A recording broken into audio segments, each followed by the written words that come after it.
Hello all. Here's my second devlog. I did one back April 1st, ironically, and then haven't done one since. This is for my game Volchaos. It is for Xbox Live Indie Games. I'm hopefully going to be finishing it up this month.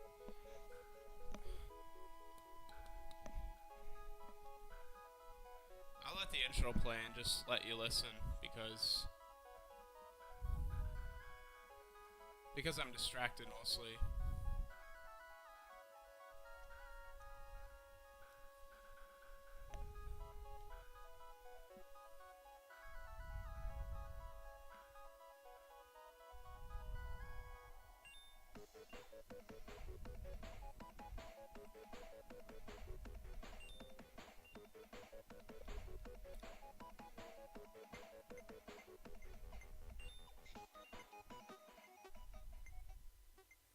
All right, that's much better.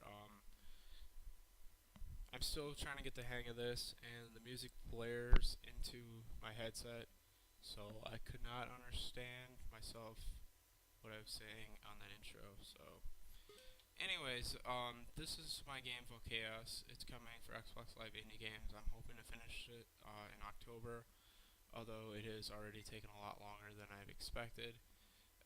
Kind of took the summer, didn't really work a lot on my games too much. Was a little bit busy with the summer uprising and then a few other things. But last time I showed it to you, I showed a pretty early version from back from the April devlog that I did, and you're gonna notice when I get into here, it's the current game is a lot more polished. The gameplay is just similar, but you're gonna notice the character's a lot faster. He's a lot less floaty. He still is floaty, but he's not nearly as floaty. What I'm gonna do probably is just play through a few levels, talk a little bit as I go, and if you've got questions, hit them in the comments or email me, chris@funinfused.com. It's Chris with a K too, by the way. The cool Chris is spell it with a K. In case you didn't know that, throwing out a little trivia for you tonight. This is the first level. One of the things I'm trying to do with this game is get it, well, get it kind of balanced to a point where it's like a pretty casual gamer can come in and finish the first level without too much trouble. I think the marketplace on Xbox Live Indie Games it tends to skew a bit more casual. There's definitely are hardcore gamers, and I mean I really want to make this game for hardcore gamers, but I also need to sell copies. So we're starting out. The learning curve shouldn't be too high right off the bat. It'll get more difficult as it goes. You'll notice as we're going through, there's gems in different. There's different gems in each of these levels. That's sort of like a secondary mission. You can collect them all, and it unlocks expert version of the level, which I have not put in there. That's something kind of new I've just come up with this week. I've been wanting to make some real reason to collect the gems, and I think that I have that now finally. So that's that. So you don't have to collect them. If you want to collect them, you can, but doing that makes the levels themselves more difficult. See, like, I could probably beat this level the first try if I don't get the gems. Nah, maybe not.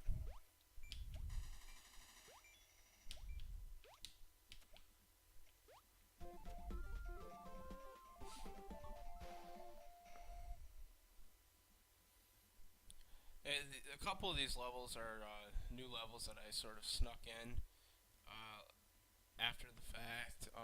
I did originally 40 levels, and then after playing it, I was like, the early levels they're too difficult. So I went back, I rebalanced them. I added in just basically two brand new levels that I made from scratch that were a lot easier, which is that level you just saw, and this current level. This is one of the sort of few power ups the lava down power up. It makes the lava go the other way instead of always going up.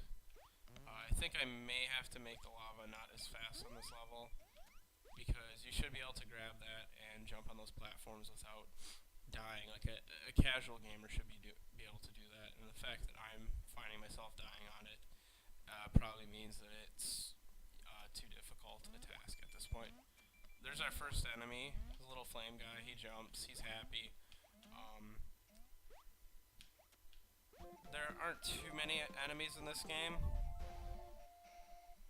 There's just a few here and there. There's like about 5 enemies, 4 enemies, and then the final boss. This is something relatively new to the game too. You're gonna see is different themed colors. Now the levels themselves, play the same, but they do look a little bit different. Right now I've got this gray, black and white kind of themed one, and then there is also like a red tinted one.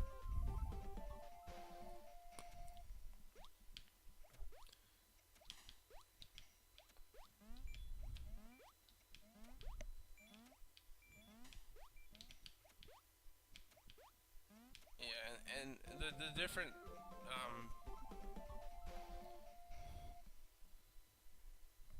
theme color levels is something that I put in to kind of add a different feel to the game, kind of make it feel a little more unique.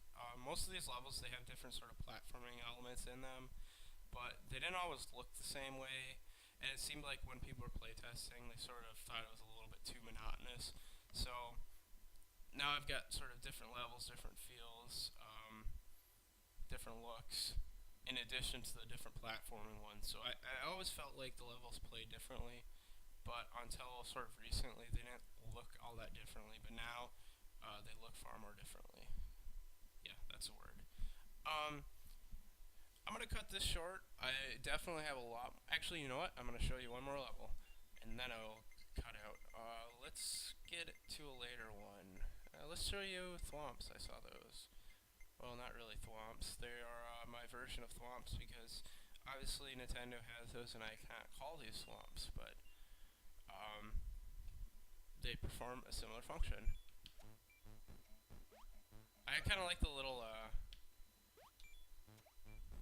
when they hit, it shakes the whole screen, which I thought was kind of cool.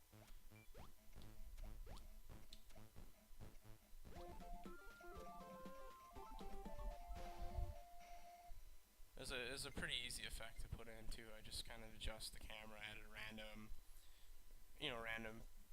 pixels in this direction or that direction for a second or something. Alright, I lied. I'm going to show you one more level. This is a kind of neat one. Okay, this will be the last one. This is one of the bigger sort of levels. Some of the levels are pretty small, some of them are less small. And this one's a little bit varied too in the different elements it has. It's got the enemies, it's got spikes to avoid, it's got these little jump platforms, the bricks that fall away. Ah, shoot. I am not impressing with my run through here.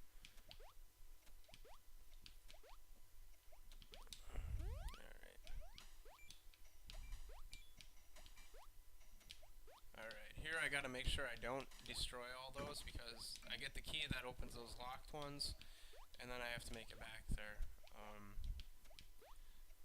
If you hear that jumping over and over again, that is a bug in the game. There should not be something that you're hearing jumping over and over right now.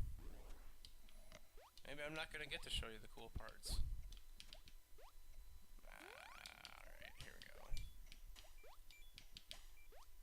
Alright. Leave some of these blocks so I can get back. Alright, jump up here. Hidden gem. Ah, shoot. I was almost to the cool part. I'm gonna try this one more time. Either way, so. There's a little bug down there too. If you notice, the bat stopped moving while he's still on the bottom corner of the screen. Oh, I wasn't sure I could make that. I guess I can.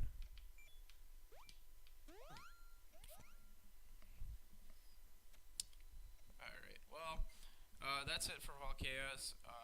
I hope you enjoyed my little devlog kind of thing. I will get into some of the later levels relatively soon. It won't be another 3 or 4 months before you hear from me again, and I'll talk about those. And if you got questions, again, hit me up at chris@funandfuse.com. Leave them in the comments for this YouTube video, or check out our website too. It's funandfuse.com. So thanks for listening.